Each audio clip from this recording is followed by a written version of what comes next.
Hi guys, welcome back to my channel. ನೀವು ನೋಡ್ತಾ ಇದ್ದೀರಾ ಸಂಜು ವಿಲೇಜ್ ವ್ಲಾಗ್ಸ್. ನಾನು ಇವಾಗ ವ್ಲಾಗ್ನ ಸ್ಟಾರ್ಟ್ ಮಾಡಿದ್ದೀನಿ. ಸೊ ಇವತ್ತು ನಮ್ಮ ಅತ್ತೆ ಮನೆಯೆಲ್ಲ ಕ್ಲೀನ್ ಮಾಡ್ತಾ ಇದ್ದೀವಿ. ಏನು ರೀಸನು ಅಂತ ಅಂದರೆ, ಲಾಸ್ಟ್ ವ್ಲಾಗಲ್ಲೇ ಹೇಳಿದ್ದೀನಿ ನಮ್ಮ ಮಾವ ತೀರೋಗಿದ್ದಾರೆ ಅಂತ ಅಂದ್ಬಿಟ್ಟು. ಸೊ ಹಾಗಾಗಿ ಮನೆಯೆಲ್ಲ ಕ್ಲೀನ್ ಮಾಡ್ತಾ ಇದ್ದೀವಿ. 11 ದಿನಕ್ಕೆ ಕಾರ್ಯ ಇಟ್ಕೊಂಡಿದ್ದೀವಿ. ಅಷ್ಟರಲ್ಲೆಲ್ಲ ಮಾಡ್ಕೋಬೇಕಲ್ವ, ನಮ್ಮ ಮನೆಯೂ ಎಲ್ಲ ಕ್ಲೀನ್ ಮಾಡಬೇಕು. ಸೊ ಹಾಗಾಗಿ ಎಲ್ಲ ಕ್ಲೀನ್ ಮಾಡ್ತಾಯಿದ್ದೆ. ಬನ್ನಿ ವ್ಲಾಗ್ನ ಸ್ಟಾರ್ಟ್ ಮಾಡೋಣ. ಅದಕ್ಕೂ ಮುಂಚೆ ನೀವು ಯಾರೆಲ್ಲ ಚಾನಲ್ ನೋಡ್ತಾ ಇದ್ದೀರಾ, ನನ್ನ ಚಾನಲ್ಗೆ ಸಬ್ಸ್ಕ್ರೈಬ್ ಮಾಡ್ಕೊಂಡು ವೀಡಿಯೋಸ್ನ ನೋಡಿ. ಈ ವಿಡಿಯೋ ನಿಮ್ಗೆ ಇಷ್ಟ ಆದರೆ ಒಂದು ಲೈಕ್ ಮಾಡಿ, ಕಮೆಂಟ್ ಮಾಡಿ ಮತ್ತು ಶೇರ್ ಮಾಡಿ. ಬನ್ನಿ ವಿಡಿಯೋನ ಸ್ಟಾರ್ಟ್ ಮಾಡೋಣ. ಸೊ ಏನಕ್ಕೆ ತೀರೋಗಿದ್ದು ಅಂತ ಅದಕ್ಕೂ ಮುಂಚೆ, ಸೊ ಮಾವ ಅಂದರೆ ಯಾರು, ನಿಮ್ಮ ಯಜಮಾನ್ರ ಅಪ್ಪನ ಅಂತ ಅಂದ್ಬಿಟ್ಟು ಕಮೆಂಟ್ ಮಾಡಿದ್ರಿ. ಹೌದು, ನಮ್ಮ ಯಜಮಾನ್ರ ಅಪ್ಪ ತೀರೋಗಿರೋದು. ಏನಕ್ಕೆ ಅಂತ ಅಂದರೆ, ಅವ್ರಿಗೆ ಸ್ವಲ್ಪ ವರ್ಷದಿಂದ ಹುಷಾರಿರಲಿಲ್ಲ. ಒಂದು 5 ವರ್ಷದಿಂದ ಹುಷಾರಿರಲಿಲ್ಲ. ಇತ್ತೀಚೆಗಂತೂ ತುಂಬ ಹುಷಾರಿಲ್ದಂಗೆ ಆಗೋಗಿತ್ತು, ಒಂದು 3 ತಿಂಗಳಿಂದ. ಸೊ ಹಾಗಾಗಿ ನಾವು ಬೆಂಗಳೂರಿಗೆ ಹೋಗಿದ್ವಿ ಪ್ರಮೋಷನ್ಗೆ ಅಂತ ಅಂದ್ಬಿಟ್ಟು. ಆವತ್ತೇ ಹಂಗಾಗಿದ್ದು. ಸೊ ನಾವು ವಾಪಸ್ ಬಂದ್ವಿ. ಅದಕ್ಕೇ ಆ ಬ್ಯುಸಿನಲ್ಲಿ ಸ್ವಲ್ಪ ವ್ಲಾಗ್ ಎಲ್ಲ ಮಾಡೋಕ್ಕಾಗಲಿಲ್ಲ ನನಗೆ. ತುಂಬ ಜನ ಕಮೆಂಟ್ ಮಾಡ್ತಾಯಿದ್ರಿ, ಯಾಕೆ ಇನ್ನೂ ವ್ಲಾಗ್ ಅಪ್ಲೋಡ್ ಮಾಡಿಲ್ಲ ಅಂತ ಅಂದ್ಬಿಟ್ಟು. ಇದೇ ರೀಸನ್ನು, ಬ್ಯುಸಿ ಇರೋದ್ರಿಂದ ವ್ಲಾಗ್ ಅಪ್ಲೋಡ್ ಮಾಡಿರಲಿಲ್ಲ. ಇದು ಬಂದ್ಬಿಟ್ಟು ತುಂಬ ವರ್ಷದ ಹಳೆ ಕಾಯಿ. ಇವು ಚಿಕ್ಕದಿತ್ತು ಅಂತ ಅಂದ್ಬಿಟ್ಟು ಅದು ಹಂಗೇನೆ ಬಣ್ಣ ಎಲ್ಲ ಹೊಡೆದು ಇಟ್ಕೊಂಡಿದ್ರಂತೆ. ಅದು ಇವಾಗ ಕ್ಲೀನ್ ಮಾಡಬೇಕಾದ್ರೆ ಸಿಕ್ತು. ಹಾಗಾಗಿ ಅದರೊಳಗಡೆ ಏನಿದೆ, ಒಂದು ಅಳ್ಳಾಡ್ತಾ ಇತ್ತು, ಒಂದೇನೋ ಫುಲ್ ಸಿದೋಗ್ಬಿಟ್ಟಿತ್ತು ನೀರು. ಅದನ್ನ ಹೊಡೆದ್ವಿ, ಅದರೊಳಗಡೆ ಫುಲ್ಲು ಬೂದಿ ಥರ ಆಗೋಗ್ಬಿಟ್ಟಿತ್ತು. ಏನು ಮಾಡೋಕ್ಕದು,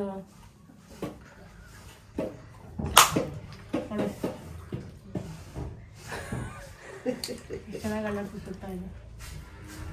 ಆಧಾರ ಇಡ್ಲಿ ಇಡಿ. ಏನು ಇಡೋಣ? ಆಧಾರ ಇಡಿ, ಹೊಡೆದಾಕ್ ಬಿಡಿ ಅಂದೆ. ಅದಿಡೋದೆ ಅದು ಕೌಟ್ ಎದ್ದೋಯ್ತು ಕಣ.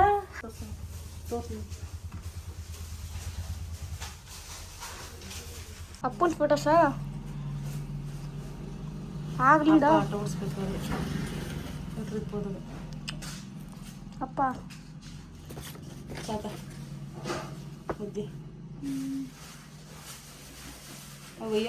ಬಂದಿದ್ರು.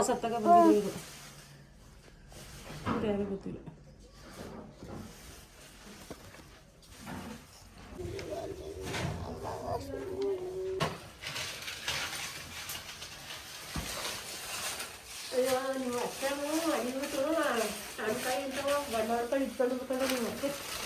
ಹಳೆ ಕಾಲದ ಶೋ ಪೀಸ್.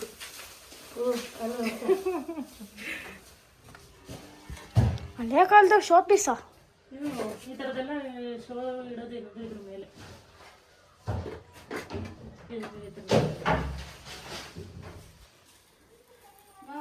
ಗೈಸ್, ಏನು ಗೊತ್ತಾ, ನವಿಲ್ಗರಿ ತೋಟ ಥರ ಸಿಗುತ್ತಲ್ಲ, ಅದನ್ನ ಹಾಕೊಬಂದು ಒಂದು ಶೋ ಥರ ಮಾಡಿದ್ದಾರೆ ನೋಡಿ.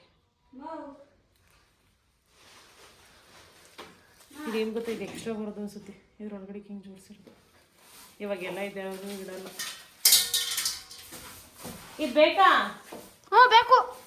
ಏನೇ ಹಸಿ ಬೇಡ ನೀನು, ಮುತ್ತಕ್ಕೆ ನಂಗೆ ಬೇಕು.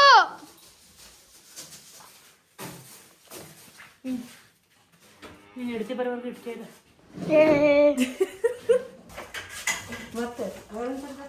ನಂಗೆ ಹೆಂಗೋ ಗೋಲ್ ಕೂತ್ಕೊಳ್ಳೋದು ಅಮ್ಮ ಚೆನ್ನಾಗಿತ್ತು. ಗೋಲ್ಕೊಂಡು ದುಡ್ಡು ಅಂದ್ರೆ ತಪ್ಪಲಿ ಒಳಗೆ ಬಟ್ಟೆ ಏನಕ್ಕೆ ಇಟ್ಟಿದ್ದೀರಿ ಹಿಂಗೆ? ಅದು ಸೋರ್ತೈತಿ ಅಂತ ತಪ್ಪು ಕೆಲಿಗೆ ಮಡ್ಕೊಡು. ಅದು ಮತ್ತೆ ಅಲ್ಲಿಗೆ ಮಾಡ್ಬೇಕು. ಮಳೆ ಹೋದ್ರೆ ಎಲ್ಲ ಬೆಳಗ್ಬೇಕಾ? 50%.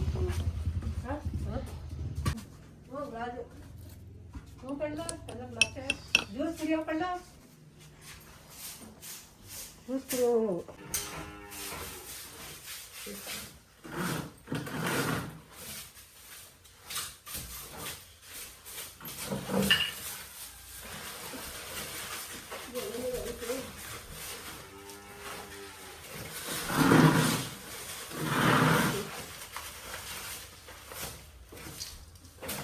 ನಮ್ಮ ಮಾವಂಗೆ ಏಜ್ ಬಂದು ಒಂದು 80 ವರ್ಷದ ಹತ್ರ ಆಗಿತ್ತು.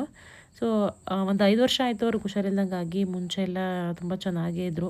ಆ ಥರ ಏನೂ ಹುಷಾರಿಲ್ದಂಗೆ ಆಗಿಲ್ಲ. ಚೆನ್ನಾಗೇ ಇದ್ದಿದ್ರೆ ಅವರು ಇನ್ನೂ ಬದುಕ್ತಾಯಿದ್ರು. ಸೊ ಒಟ್ಟು ಆ ಥರ ಹುಷಾರಿಲ್ದಂಗೆ ಆಗಿದ್ಮೇಲೆ ಅವರು ಸ್ವಲ್ಪ ವೀಕಾಗಿ ಸ್ವಲ್ಪ ಸೋತಿದ್ದು. ಇಲ್ಲ ಅಂತ ಅಂದಿದ್ರೆ ಚೆನ್ನಾಗೇ ಇರ್ತಾಯಿದ್ರು.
ಎಂತ ಬರಯ್ಯ ಕರೆಕ್ಟ್ ಮಾತಾಡು ಗೈಸ್. ಇವಾಗ ಧೂಳೆಲ್ಲ ಹೊಡೆದಿದ್ದಾಯ್ತು. ನಮ್ಮನೆ ಧೂಳು ನಾಳೆಯಿಂದ ಹೊಡ್ಕೋಬೇಕು. ಸೊ 2 ಮನೆ ಕೆಲಸ ಧೂಳೆಲ್ಲ ಹೊಡೆದ್ಬಿಟ್ಟು ಬಂದಿದ್ದೀವಿ. ಪೇಂಟಿಂಗ್ ಮಾಡೋಕ್ಕೆ ನಾಳೆ ಬರ್ತಾರೆ. ಪಾತ್ರೆ ಎಲ್ಲ ತೊಳೆಯೋದೈತೆ, ಬೆಡ್ಶೀಟು ಏನು ಮಿಕ್ಕಿದ ಕೆಲಸ ಎಲ್ಲ ಒಗೆಯೋದೆ, ಬೆಡ್ಶೀಟ್ ಎಲ್ಲ ಒಗೆಯೋದೇ ಇಲ್ಲ, ಮಿಕ್ಕಿದ ಕೆಲಸ ಎಲ್ಲ ನಾಳೆ ನಾಡಿದ್ದು ಮಾಡ್ಕೋಬೇಕು. ಬಟ್ ಇವತ್ತು ಬ್ಲೌಸು ಹೊಲಿಯೋಕ್ಕೆ ನಾಳೆಯಿಂದ ಟೈಮ್ ಇರಲ್ಲ ಅಂತ ಅಂದ್ಬಿಟ್ಟು ಇವತ್ತು ಸಂಜೆ, ಇವಾಗ ಟೈಮ್ ಬಂದು 6:15 ಆಗಿದೆ. ಇಲ್ಲೇ ನಮ್ಮ ಅತ್ತಿಗೆ ಹತ್ರಕ್ಕೆ ಹೋಗ್ತೀವಿ ಬ್ಲೌಸು ಹೊಲಿಯೋಕೆ ಹಾಕ್ಬಿಟ್ಟು ಬರೋಕ್ಕೆ. ಅದಕ್ಕೆ ಅವ್ರಿಗೆ ಹೋಗ್ತಾಯಿದ್ವಿ. ಬನ್ನಿ, ನಾಳೆಯಿಂದ ಮತ್ತೆ ಟೈಮ್ ಸಿಗೋಲ್ಲ. ನಮ್ಮನೆ ಧೂಳು, ನಮ್ಮನೆ ಕೆಲಸ ಎಲ್ಲ ಸಿಕ್ಕಾಪಟ್ಟೆ ಕೆಲಸ. ಸೊ 2 ಮನೆದು ಮಾಡಬೇಕಲ್ವ. ಹಾಗಾಗಿ ಇವಾಗ ಹೋಗ್ಬಿಟ್ಟು ಬ್ಲೌಸ್ ಎಲ್ಲ ಹೊಲಿಯೋಕೆ ಕೊಟ್ಬಿಟ್ಟು ಬರ್ತೀವಿ. ಮಳೆ ಬರೋಂಗಾಗೈತೆ. ಮಧ್ಯಾಹ್ನ ಒಂದು 3 ಗಂಟೆಯಿಂದ ಮೋಡ ಗುಡುಗು, ಮಳೆ ಬರ್ತಾಯಿಲ್ಲ, ಗಾಳಿ. ಅದಕ್ಕೆ ಕಾರಲ್ಲಿ ಹೋಗ್ತಾಯಿದ್ದೀವಿ. ಬೈಕಲ್ಲಿ ಹೋದ್ರೆ ಮಳೆ ಗಿಳಿಗೆ ಸಿಗಾಕೊಬಿಡ್ತೀವಿ ಅಂತ ಅಂದ್ಬಿಟ್ಟು ನೋಡಿ 6:15 ಆಗೈತೆ. ಆದರೆ ಎಷ್ಟು ಬೆಳಕೈತೆ ಅಂತ ಅಂದ್ಬಿಟ್ಟು 6:15 ಟೈಮ್. ಇವಾಗ 6:15 ಆಗಿದೆ. ಆದರೆ ಇನ್ನೂ ಎಷ್ಟು ಬೆಳಕೈತೆ ನೋಡಿ. ಇಲ್ಲಿ ಒಳ್ಳೆ 5 ಗಂಟೆ ಇದ್ದಂಗೆ ಐತಿ. ಬೀಗ ಹಾಕ್ಲಾ?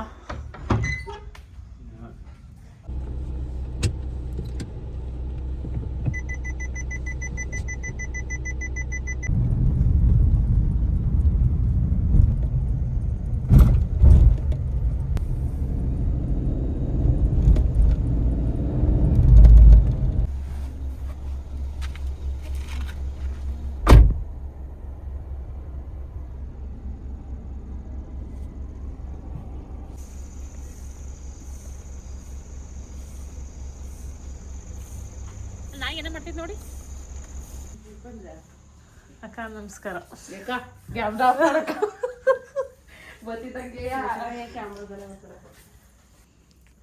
ಬ್ಲೌಸಾ ಗೈಸ್ ಏನು ಗೊತ್ತಾ, ನಾನು ಎಂಬ್ರಾಯ್ಡ್ ಮಾಡೋಕ್ಕೆ ಒಂದು ತಿಂಗಳಿದ್ದಂಗೆ ಬ್ಲೌಸ್ ಕೊಟ್ಟಿದ್ದವ್ರೆ ಅವ್ರಿಗೆ ಎಂಬ್ರಾಯ್ಡ್ ಮಾಡೋಕ್ಕೆ. ಅವ್ರು ಇನ್ನೂ ಎಂಬ್ರಾಯ್ಡ್ ಮಾಡಿರಲಿಲ್ಲ. ಗುರುಪ್ರಶಕ್ಕೆ ಹಾಕೊಂಡು ಹೋಗ್ಬೇಕಾಗಿತ್ತು. ಅವ್ರು ಏನು ಮಾಡಿದ್ರು ಗೊತ್ತಿಲ್ಲ ಅಂತ ಅಂದ್ಬಿಟ್ಟು ನಾನು ಕೂಗಾಡಿದ್ಕೆ ನಾನೇ ಹೊಲ್ಸ್ಕೊಡ್ತೀನಿ ಬಿಡಿ ಅಂತ ಅಂದೆ. ಅದಕ್ಕೆ ಹೇಳೋ ಇಷ್ಟಿನಕ ಬೇರೆ ಹತ್ರ ಹೊಲ್ಸ್ಬಿಟ್ಟು ಈಗ ನನ್ನ ಹತ್ರ ಬಂದಿದ್ದೆ ಅಂತ ಜಗಳ ಆಡ್ತಾಳೆ. ಇವಳ ಹತ್ರನೇ ಹೊಲ್ಸ್ಬೇಕಂತೆ ನೋಡಿ. ಸರಿ, ಇವತ್ತಿನ ದಿವಸಕ್ಕಲ್ವಾ? ಯಾವ್ದು ಕೊಡ್ತೀಯಾ? ಆದ ತಕ್ಷಣ ಫೋನ್ ಮಾಡ್ತೀನಿ ನಾವು. ಇನ್ನೊಂದು 2-3 ದಿನದಲ್ಲ ಬೇಗ ಕೊಡ್ಬೇಕು. ಬೇಗ ಕೊಟ್ರೆ ಅವತ್ತೇ ಚಿತಿ ಮಾಡ್ತಾಳೆ ಮಾವಂದ. ಬರಕ್ಕಾಗಲ್ಲ. ಅಲ್ಲಿ ಲೇಟ್ ಕೊಟ್ರೆ ಲೇಟಾಗಿ ಮಾಡ್ತಾಳೆ. ಕ್ಯಾನ್ಸಲ್ ಮಾಡ್ತೀನಿ. ಇಲ್ಲ ಕಡೆ ಲೇಟಾಗಿ ಕೊಡ್ತೀನಿ. ತಿಥಿ ಮುಂದಕ್ಕೆ ನಮ್ಮ ಅಣ್ಣನ ಮಗನಿಗೆ ಆಫ್ ಮಾಡೋನ್ಬೇಡ ಇದು. ಆಡಲ್ಲ ಇಲ್ಲಾಂದ್ರೆ. ನಮ್ಮ ಅಣ್ಣನ ಮಗನ ಬರ್ಡೇ ಇತ್ತು. ಅದಕ್ಕೆ ರೀಲ್ಸ್ ಮಾಡ್ತಾಳೆ ಡೌರಾಣಿ ಮುಚ್ಕೋತಾಳೆ ಮಕ್ಕಳು. ನೀನಷ್ಟು ಫೇಮಸ್ ಆಗಲಿಲ್ಲ ಅಂದ್ರು ತಪ್ಪು ಸುಮ್ಮನಿರು. ಫೇಮಸ್ ಅಂತ ಮಾಡ್ತೀನಿ. ತಿಥಿಗೆ ಬನ್ನಿ ಎಲ್ಲ. ದೀಪು ಮದ್ವೆ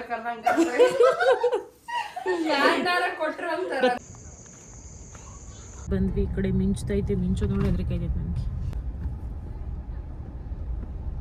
ಉದಯಪುರ ಕಾರ್ ಓಡಿಸ್ತಿರೋದು ಇವರು.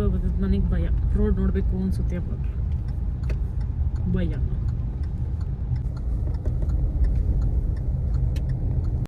ಯಾರಾದರೂ ತೀರೋದಾಗ ಮನೇಲಿ ಒಲೆ ಕಚ್ಚಲ್ಲ, ಅಂದರೆ ಏನೂ ಅಡುಗೆ ಮಾಡಲ್ಲ. ಬೇರೆಯವ್ರ ಮನೆಯಿಂದ ಊಟ ತಗೊಬಂದು ಕೊಡ್ತಾರೆ. ಸೊ ಊರಲ್ಲಿ ಅಣ್ಣ ತಮ್ಮದಿರು ಇರ್ತಾರಲ್ವ, ಅವರು ಅಡುಗೆ ಮಾಡ್ಕೊಬಂದು ಕೊಡ್ತಾರೆ. ಅವ್ರು ಕೊಟ್ಟಿದ್ದು ಊಟ ಮಾಡಬೇಕು, ಒಲೆ ಹಚ್ಬಾರ್ದು ಅಂತ ಹೇಳ್ತಾರೆ. ಸೊ ನಮ್ಮ 3 ಮನೆಗೂ ಇವರು ಮಾಡ್ಕೊಬಂದು ಕೊಡ್ತಾಯಿದ್ರು. ಬಟ್ ಇವತ್ತು ಸಂಜೆ ಊಟ ಯಾರೂ ಕೊಡ್ತಾ ಇರಲಿಲ್ಲ. ಸೊ ಬೆಳಗ್ಗೆದು ಮಧ್ಯಾಹ್ನ ಕೊಟ್ಟಿರೋದಿತ್ತು. ಅವರು ಅತ್ತೆ ಅವರೆಲ್ಲ ಅಡ್ಜಸ್ಟ್ ಮಾಡ್ಕೊಂಡು ಊಟ ಮಾಡ್ತಾರೆ. ಸೊ ನಾವು ಇಲ್ಲಿ ಬಂದಿದ್ವಲ್ಲ ಅಂತ ಅಂದ್ಬಿಟ್ಟು ಉದಯಪುರದಲ್ಲಿ ಇವ್ರಿಗೊಂದು ಸ್ವಲ್ಪ ಕೆಲಸ ಇತ್ತು. ಅಲ್ಲಿಗೆ ಹೋಗಿ ಆ ಕೆಲಸ ಮುಗಿಸ್ಕೊಂಡು ಇವಾಗ ಇಲ್ಲೇ ಊಟ ಮಾಡ್ಕೊಂಡು ಹೋಗೋಣ ಅಂತ ಅಂದ್ಬಿಟ್ಟು ಬಂದಿದ್ದೀವಿ. ನಮ್ಮ ಕಡೆ ಏನು ಗೊತ್ತಾ, ಹೇಳಿದ್ನಲ್ವ, ಯಾರಾದರೂ ತೀರೋದ್ರೆ ಅಡುಗೆ ಮಾಡಲ್ಲ, ಒಲೆ ಹಚ್ಚಲ್ಲ. ಅಣ್ಣ ತಮ್ಮದಿರು ಊಟನ ತಗೊಬಂದು ಕೊಡ್ತಾರೆ. ಅದನ್ನು ನಾವು ಊಟ ಮಾಡೋದು. ಸೊ ಮುಂಚೆ ಎಲ್ಲ ಅದು ತುಂಬ ಜನ ಎಲ್ಲ ಮಾಡ್ಕೊಂಡು ಕೊಡ್ತಾಯಿದ್ರಂತೆ ಹಳೆ ಕಾಲದಲ್ಲಿ. ಇವಾಗ ಕೊಡ್ತಾರೆ. ಬಟ್ ಯಾರಾದರೂ ಕೊಡಲಿಲ್ಲ ಅಂತಂದರೆ ನಾವೇನೇ ಮಾಡ್ಕೊಂಡು ಊಟ ಮಾಡ್ತೀವಿ. ಸೊ ಅವ್ರನ್ನೇ ಕಾಯ್ಕೊಂಡು ಹೆಂಗೆ ಕುತ್ಕೊಳ್ಳಲ್ಲ. ಇವಾಗ ನಾವು ಟೈಮ್ ಎಷ್ಟು ಅಂತಂದರೆ ಇವಾಗಲೇ 7:30 8 ಗಂಟೆ ಹತ್ತತ್ರ ಆಗಿದೆ. ಸೊ ಹಾಗಾಗಿ ಮನೆಗೆ ಹೋಗಿ ಬೆಳಗ್ಗೆಯಿಂದ ಧೂಳು ಪಳು ಹೊಡೆದು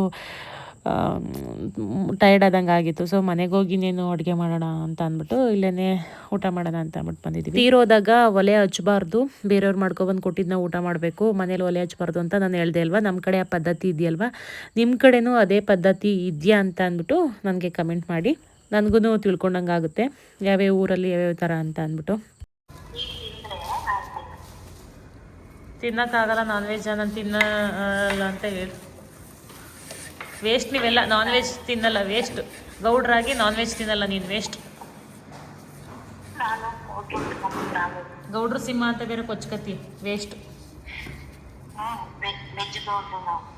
ವೆಜ್ ಗೌಡ್ರು, ವೆಜ್ನ ಯಾರು ಗೌಡ್ರು ಅನ್ನಲ್ಲ, ಐನಾರು ಅಂತಾರೆ. ಮತ್ತು ಲಿಂಗಾಯತರು, ಆಮೇಲೆ ಇನ್ನೊಂದೇನು ಹೇಳ್ತಾರಲ್ಲ ಯಾರು, ಲಿಂಗಾಯತರು, ಬ್ರಾಹ್ಮಣರು ಅಂತಾರೆ. ನಂಗೆ ಮೂಳೆ ಅಂತದ ಸ್ವಲ್ಪ ಉಪ್ಪು ಆಯ್ತು.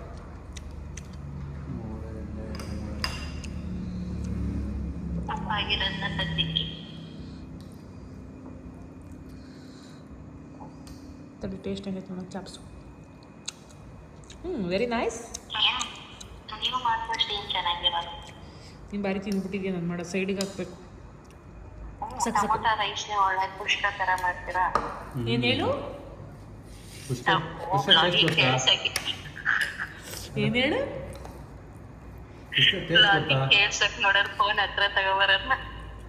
ಹೇಳಪ್ಪ. ಇನ್ನೊಂಚೂರ ಹತ್ರ ಹಿಡೀರಿ, ಹೇಳಿದ್ವಿ. The one and only Sanju Gowda CRP ಅವರು ಟೊಮೊಟೊ ಬಾತ್ನ ಕುಷ್ಕ ತರ ಮಾಡ್ತಾರೆ. ಟೇಸ್ಟ್ ಮಾತ್ರ ಸಾಕಾಗಿರುತ್ತೆ. ಕುಷ್ಕ ಟೇಸ್ಟ್ ಚೆನ್ನಾಗಿರುತ್ತಾ? Yes yes. ಅದ್ರಲ್ಲಿ ಪೀಸ್ ಇರಲ್ವಲ್ಲ, ತಿನ್ನುತ್ತೆ ಅಲ್ವಪ್ಪ? ಪೀಸ್ ಇದೆಲ್ಲ ಕುಷ್ಕ ತಿಂತಲ್ಲ. ಇಲ್ಲಪ್ಪ, ಪೀಸ್ ಇಲ್ದಿರೋ ಕುಷ್ಕ ತಿಂತೀಯಪ್ಪ? ಆಕ್ಚುಲಿ ನಾನು ನಾನ್ ವೆಜ್ ತಿನ್ನಲ್ಲ, ಬಟ್ ನನ್ನ ಕೊಲೀಗ್ಸ್ ಎಲ್ಲ ಏನ್ ಮಾಡ್ತಾರೆ ಗೊತ್ತಾ, ಹೊರಗಡೆ ಊಟಕ್ಕೆ ಹೋದಾಗ ಒಂದ್ 2-3 ಸಲ ಹೊಸ್ಕೊಟ್ಟೆ ಬಿರಿಯಾನಿ ತಿನ್ನಲ್ಲ ಅನ್ಬಿಟ್ಟು ಹೋಗಿದ್ವಾ. ನಾನ್ ಬೇಡ ಅಂದ್ರೂ ಬಿರಿಯಾನಿ ಕೊಡ್ಸ್ಬಿಟ್ಟು ಪೀಸ್ ಜಾಸ್ತಿ ಸಿಗುತ್ತೆ ಅಂದ್ಬಿಟ್ಟು ಪೀಸ್ ಎಲ್ಲ ಅವ್ರು ತಗೊಳ್ಳೋದು, ನನಗ್ ಬರೀ ರೈಸ್ ತಿನ್ಸಿದ್ರು. ಪೀಸ್ ಎಲ್ಲ ನಾವು ಹಂಗೆ ಮಾಡ್ತೀವಿ. ನೆಕ್ಸ್ಟ್ ಟೈಮ್ ಸಿಕ್ಕಿದಾಗ ಹೋಟ್ಲಿಗೆ ಹೋದಾಗ್ಲೂ ಹಂಗೇನೆ, ಬೇಡ ಅಂದ್ರು ನಾನ್ ವೆಜ್ ಹೋಟ್ಲಿಗೆ ಹೇಳ್ಕೊಂಡು ಹೋಗೋದು, ಚಿಕನ್ ಬಿರಿಯಾನಿ ಆರ್ಡರ್ ಮಾಡೋದು, ಪೀಸ್ ಎಲ್ಲ ಅವ್ರು ತಗೊಳ್ಳೋದು, ರೈಸ್ ಮಾತ್ರ ನನಗೆ ತಿನ್ಸೋದು. ನೆಕ್ಸ್ಟ್ ಟೈಮ್ ನಾವು ನೀವೆಲ್ಲ ಸಿಕ್ಕಿದಾಗ ಹಾಗೆ ಮಾಡಬೇಕು. ಸರಿ, ಓಕೆ, ಪೀಸ್ ನೀರು ತಿನ್ನಿ, ರೈಸ್ ನಾನು ತಿಂತೀನಿ. ಆಯಿತು, ಡೀಲ್ ಡನ್. ನನಗೆ ಮಿದ ಹಾಕಿದೆಯಾ ಮೂಳೆ ಹಾಕು ಅಂದರೆ? ಬರೀ ಮಿದನೇ ಹಾಕೋ ಬಂದಿರಲ್ಲಕ್ಕೆ, ಮೂಳೆ ಇರಲ್ವ? ಮೂಳೆ ಇಲ್ಲ, ನಂಗೆ ಮೂಳೆ ಇಷ್ಟ. ರಬ್ಬದಂಗೆ ಇರೋದು ಜಾಸ್ತಿ ತಿನ್ಬೇಕಾಗಿರೋದು. ನೀವು ತಿನ್ನಪ್ಪ, ನಂಗೆ ಅದು ಟೇಸ್ಟ್ ಸಿಗಲ್ಲ. ಏನು ಗೊತ್ತು, ಮೂಳೆ ಬೇಕಾ? ಅಲ್ಲಿ ಡ್ಯಾಡಿ ಕೈ ಕಚ್ಕೊಳ್ಳಿ, ಮೂಳೆ ಸಿಗುತ್ತೆ. ಕಚ್ಕೊಂಡು ತಿನ್ಕೊಳ್ಳೋದೇ. ಆಮೇಲೆ ನಿಧಾನಕ್ಕೆ ಕಚ್ಚಿ, ಜೋರಾಗಿ ಕಚ್ಬೇಡಿ. ಪಾಪ ನಮ್ಮ ಡ್ಯಾಡಿಗಿರೋದು ಒಂದೇ ಕೈ, ರೈಟ್ ಹ್ಯಾಂಡ್ ಒಂದೇ ಇರೋದು, ರೈಟ್ ಹ್ಯಾಂಡ್ ಒಂದೇ ಇರೋದು. ಕಚ್ಚದ ಬೇಡ ಕಚ್ತೀನಿ. 3 ವರ್ಷದಿಂದ 4 ವರ್ಷದಿಂದ ನಾನ್ ವೆಜ್ ತಿನ್ನಿಲ್ಲ ಅಂತ ಭಗತ್ ಗೊತ್ತಿದ್ಲು. ನಾನು ಒಂದು 4-5 ದಿನ ಆಗಿತ್ತು ಹೊರಗಡೆ ಕುರುಕ್ ತಿಂಡಿ ಇದೆಲ್ಲ ತಿಂದು. ಕೈಯಲ್ಲಿ ತಿಂತಾಯಿದ್ರೆ ಇವರು ಸ್ಪೂನಲ್ಲಿ ತಿಂದವ್ರೆ. ಚಿಕನ್ ಎಲ್ಲ ಸ್ಪೂನಲ್ಲೇ ಬಿಡ್ಸ್ಕೊಂಡು ತಿಂದವ್ರೆ. ಇವಾಗ ಬಿರಿಯಾನಿ ಎಲ್ಲ ತಿಂದಾಯಿತು.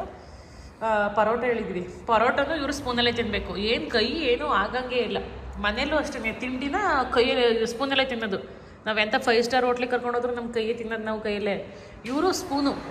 ಅದು ಹೆಂಗೆ ತಿಂತೀರಪ್ಪ? ನಂಗೆ ಸ್ಪೂನಲ್ಲಿ ತಿನ್ನೋಕ್ಕೆ ಆಗಲ್ಲ. ಸ್ವಲ್ಪ ತಿಂದ್ಬಿಡ್ತೀನಿ, ಇಟ್ಬಿಡ್ತೀನಿ, ತಿನ್ನೋಕ್ಕಾಗಲ್ಲ ನನಗೆ.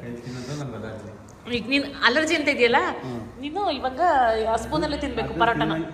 ತಿನ್ಬೋದು. ಇಲ್ಲ, ನನಗೆ ಗೊತ್ತಿಲ್ಲ. ಕೈ ಮಾಡ್ಕೊಳ್ಳೋದು ತಪ್ತಾ ಇವಾಗ? ಎಲ್ಲ 3 ಹಾಕು ತಿಂತೀನಿ. ಇಲ್ಲ, ಕೈ ಮಾಡ್ಕೊಳ್ಳೋದು ತಪ್ತಾ? ಕೈಲೇ ತಿನ್ನೋಕ್ಕೇನಾಗಿತ್ತು? ಕೈ ಮಾಡ್ಕೊಳ್ಳೋದು ಅಂತಾರ ಅಲ್ಲಿ ತಿನ್ನೋದಕ್ಕೆ. ಅದನ್ನೇ ಈ ಕೈ ಆಗುತ್ತೆ ತಾನೇ ಈಗ? ನನಗೆ ರೈಸ್ ಸ್ಪೂನಲ್ಲಿ ತಿನ್ಬೇಕು. ನಿಮ್ಮ ಅಮ್ಮ ನೀನು ಹುಟ್ಟಿದ ತಕ್ಷಣ ಕೈಗೆ ಸ್ಪೂನ್ ಇಟ್ಬಿಡ್ತೇನೋ? ಬಾಯಿಗೆ ಸ್ಪೂನಲ್ಲಿ ತಿನ್ಸಿರ್ತಾನೆ ಹುಟ್ಟಾಗ. ಏನು ಹುಟ್ಟಾಗ್ಲೇ ತಿನ್ಸಿದ್ರ ನಿಮಗೆ? ನಿನಗೆ ಹುಟ್ಟಿದಾಗ ತಿನ್ಸಿದ್ರು. ಹುಟ್ಟಾಗ್ಲೇ ಹಾಲು ಕುಡ್ದಿಲ್ಲ? ಅದು ಕುಡ್ದು ಅದು ಸ್ಪೂನಲ್ಲೇ ಕುಡಿಸಿರೋದು ಅದನ್ನು ಮೊದಲು ಸ್ಟಾರ್ಟಿಂಗ್. ಹೌದಾ? ಆಗಲ್ಲ ಇದ್ರಲ್ಲಿ ತಿನ್ನಿಲ್ಲ. ಚಾಲೆಂಜು ನೀನು ಸ್ಪೂನಲ್ಲೇ ತಿನ್ಬೇಕು ಪರೋಟನ. ಆಯ್ತು, ಮುರ್ದು ಹಾಕೊಂಡು ಆಮೇಲೆ ಮುರ್ದುದು ಹಾಕಲ್ಲ. ಯಾಕೆ? ಅದರಲ್ಲೇ ತಿನ್ಕೊಂಡು ತಿನ್ಬೇಕು. ಪೋರ್ಕ್ ಸ್ಪೂನ್ ಕೊಡಲ್ಲ. ಹೌದಾ? ಚಾಲೆಂಜಾ? ನೀ ಏನಾದ್ರೆ ಅದ್ರಲ್ಲಿ ವಿನ್ ಆದ್ರೆ ಇದೆಲ್ಲ ಬಿಲ್ ನಾನು ಕೊಡ್ತೀನಿ. ನೀನು ತಿನ್ಲಿಲ್ಲ, ಅದಾಗ್ಲಿಲ್ಲ ಸಕ್ಸಸ್ ಅಂತಂದ್ರೆ ಇದೆಲ್ಲ ನೀನೇ ಕೊಡ್ಬೇಕು ಬಿಲ್ಲು. ಅದಕ್ಕೆ ಯಾವ ಸ್ಪೂನ್ ಬೇಕು ಅದ್ರ ಸ್ಪೂನ್ ಅದ್ಲಾಗ ತಿನ್ನೋದು. ಅದೆಲ್ಲ ಬಿಟ್ಬಿಟ್ಟು ಇವಾಗ ಚಿಕನ್ ಎಲ್ಲ ಇದೇ ಸ್ಪೂನು ತಿನ್ಬೋದಲ್ವಾ? ಹಂಗಲ್ಲ, ಚಿಕನ್ ಯಾರೂ ಇದ್ರಲ್ಲಿ ತಿನ್ನಲ್ಲ, ಸ್ಪೂನಲ್ಲಿ ಈ ಥರ ಎಲ್ಲ ಬಿಡಿಸ್ಕೊಂಡು ಸ್ಪೂನಲ್ಲಿ ಹಿಂಗೆ ತಿನ್ಬೇಕು, ಹಿಂಗೆ ಕೈಲಿ.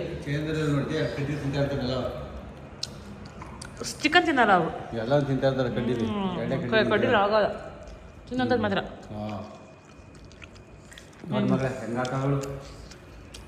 ಏನು ಸ್ಪೂನು ಲೆಫ್ಟ್ ಹ್ಯಾಂಡೆಡ್, ನಾವು ಲೋಕಲ್ ನೋಡು ಹಿಂಗೆ ತಿನ್ನೋದು ನಾವು ಹಿಂಗೆ, ನಮ್ಗದಾಗಲ್ಲ.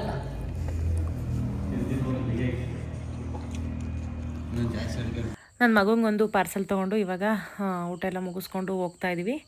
ಸೊ ಓಕೆ, ಇಷ್ಟನ್ನು ಹೇಳ್ತಾ ಈ ವ್ಲಾಗ್ನ ಇಲ್ಲಿಗೆ ಎಂಡ್ ಮಾಡ್ತಾ ಇದ್ದೀನಿ. ಈ ವ್ಲಾಗ್ ನಿಮಗೆ ಇಷ್ಟ ಆದರೆ ಒಂದು ಲೈಕ್ ಮಾಡಿ, ಕಮೆಂಟ್ ಮಾಡಿ ಮತ್ತು ಶೇರ್ ಮಾಡಿ. ನನ್ನ ಚಾನಲ್ಗೆ ಸಬ್ಸ್ಕ್ರೈಬ್ ಮಾಡ್ಕೊಳ್ಳಿ. Thank you.